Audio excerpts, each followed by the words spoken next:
Narito, gupitan na naman tayo. Na yan, si Aga Mulak nung 15 anyos, mapagupit daw. Aba, edi sabi ko sige, walang kabagay-bagay anakin. Tol, anong gupit mo? Low taper X.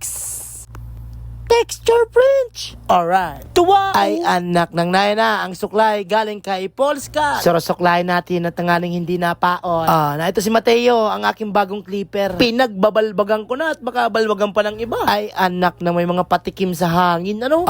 Narito, low taper lang daw yung gilid. So talaga ngayon ang ganitong gupit, low taper. Ang kawikaan naman ng mga adnatam dyan ay parang kinubitan lang daw ang gupit. Para daw bagang hindi nagpagupit. Siguro mahigit 10 bata na ang nagpagupit sa akin ng ganito tapos nagbalik at ginalitan ng nanay nila. Palibasa ata dito sa aking barberia ay kung ano ang gusto nung nagpapagupit ay sa abot ng aking makakaya ay yun ang ginagawa ko. Pag binabalik nung nanay ay di ginugupitan ko na lang din ulit. Nayan na si Ronaline, yung madumi kong brush para malinisan yung ani. Ang mga detailer ko naman ay Dexter lahat ang pangalan. Pinapangalanan ko yung mga gamit ko at siyempre mahal-mahal ko yan. Bukod pa doon ay kapag hinahanap ko kay Tito Bogart ay natutukoy ka agad at alam niya yung hinahanap ko kung sino at may pangalan nga ni. Ay saka, mabalik tayo sa gupit. Binabalbagan ko na yung likod, mababala ang din at low taper nga ni. Tingnan mo, ang galing-galing din baga magupit, ano? Satisfying din yung ginagawa tapos babayaran ka pa. Hindi pa mabigat yung trabaho. Ay saka, gusto mo na magbarbero? Ay, willing ako magturo, ano?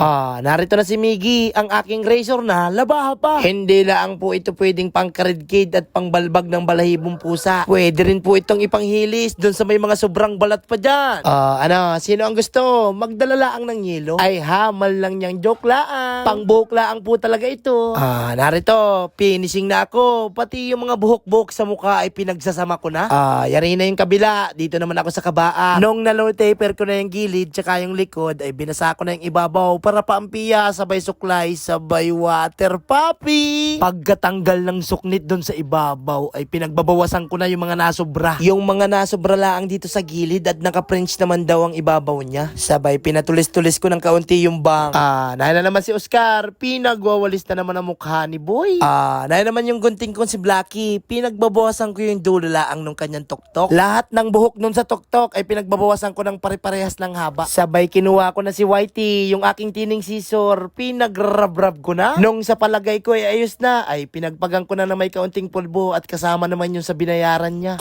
Nahin na yung low taper, texture free, pero mahaba at messy sa ibabaw, ayaw nang maiksi. Suklay mo na lang anakin ng suklayin yung bangs mo at talagang may hati sa gitna. Sabay mag-iingat ka anakin palagi, wag na wag mo anakin kakalimutang magdasal. Paalam ko na kay Aga Mulak at sigurado akong hindi na ito dito mabalik. Ay anak ng sana maulit muli. Sa Jericho dyan, papagupit lang dito.